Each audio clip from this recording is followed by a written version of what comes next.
Bonjour et bienvenue dans le magazine des Français de l'étranger de décembre 2019. En ce mois de décembre 2019, le bilan du salon des 24 heures de l'international et ses temps forts, le salon online des 24 heures de l'international en ligne en mars 2020, la semaine des lycées français de l'étranger, la retraite des Français de l'étranger centenaire, la France première d'un classement mondial en matière d'inventage.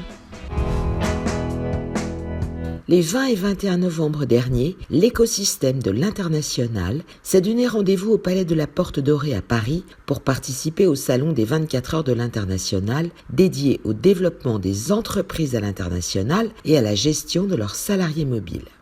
Ce salon présente une opportunité extrêmement intéressante puisqu'on va y retrouver différents acteurs d'horizons très diversifiés autour de la thématique de l'internationalisation et de l'expatriation.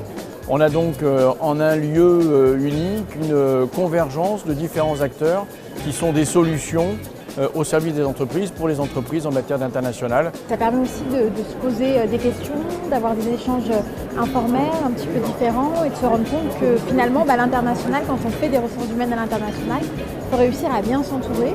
Et pour le coup, le salon nous offre la possibilité finalement de faire ces belles rencontres et de rencontrer un certain nombre de prestataires et de repartir avec du savoir. Pour en savoir plus sur le sujet, rendez-vous sur Big Planet. L'un des temps forts lors de cet événement, la conférence plénière intitulée « L'internationalisation des entreprises passe par la dynamique des talents » qui a eu lieu à l'occasion de l'inauguration du salon. Les personnes et personnalités présentes ont pu ainsi mesurer l'importance de la gestion performante de ces jeunes talents des générations Y et Z. Cette conférence plénière a également été l'occasion de remettre le trophée de la performance à un jeune talent, Jacques Colibert, fondateur du cabinet d'expertise comptable FICADEX. C'est une surprise, il faut commencer. Et c'est vrai que c'est le fruit de, je vous dis encore une fois, 30 ans d'efforts, voire peut-être plus d'ailleurs, le fruit d'efforts extrêmement importants, parce que je vous dis encore une fois, l'international, c'est difficile à envisager. J'en suis très, très fier de recevoir cette récompense. Une deuxième plénière a eu lieu le 21 novembre 2019 au matin. Celle-ci, baptisée « Startup Internationalisez-vous », animée par Lynn Rifaille, journaliste chez France 24, a permis de fédérer de nombreux dirigeants de start-up, des CEO, ensuite interviewés sur le corner France 24, localisé au cœur du salon, ont pu également témoigner de leur activité. Ecotric est une start-up qui est spécialisée dans le développement durable, où on permet aux particuliers comme aux entreprises de devenir propriétaires d'arbres qui sont plantés dans des massifs forestiers en France. Aujourd'hui, notre activité, c'est de développer un dispositif de détection de chute, radar, sans aucun capteur porté, qui fonctionne sans caméra. Hippocampe est la société des créateurs et des inventeurs. Notre mission, elle est simple, c'est de valoriser, de protéger les créations et les innovations de tout à chacun. Twinme, c'est un service de messagerie instantanée et appel audio-vidéo. On n'utilise pas le numéro de téléphone, pas d'email, il n'y a pas d'enregistrement, donc il n'y a aucune information personnelle, donc on ne peut pas être espionné. Alors Wheezy, en fait, c'est une application qui permet de récompenser les utilisateurs d'Instagram à chaque fois qu'ils parlent d'un restaurant ou d'un fast-food sur Instagram, tout simplement. Parce qu'un salon est un événement éphémère, le salon des 24 heures de l'international sera online à partir du 10 mars et ce jusqu'en novembre prochain. Une occasion pour ceux qui ne pouvaient être présents d'assister à des webconférences extraites du programme 2019 et de partir à la découverte de ses principaux acteurs.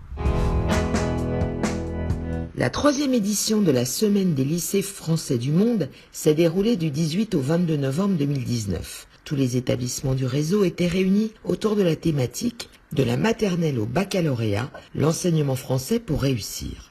Cette troisième édition prenait en 2019 une dimension exceptionnelle en raison de la présentation du plan de développement de l'enseignement français à l'étranger par le président de la République. L'AEFE, présente lors du Salon des 24 heures de l'International 2019, a su profiter de l'événement pour mettre en lumière les boursiers d'excellence majors de jeunes diplômés issus des établissements de l'AEFE qui, de par leur niveau d'excellence, bénéficient d'une bourse leur permettant de suivre de hautes études dans l'Hexagone. On était dans des lycées français à l'étranger, donc des lycées français de l'AEFE, donc l'Agence pour l'enseignement français à l'étranger. On a quand même une certaine biculturalité, voire plus qu'une double culture. Donc on a la capacité d'adaptation, il ne faut pas avoir honte de le dire. On a fait des kilomètres pour venir en France, on s'est débrouillé. Aujourd'hui, on est prêt à relever des défis ailleurs. Pour pouvoir garder quelqu'un dans une entreprise, il faut savoir s'adapter à cette personne. On recherche plus de flexibilité, un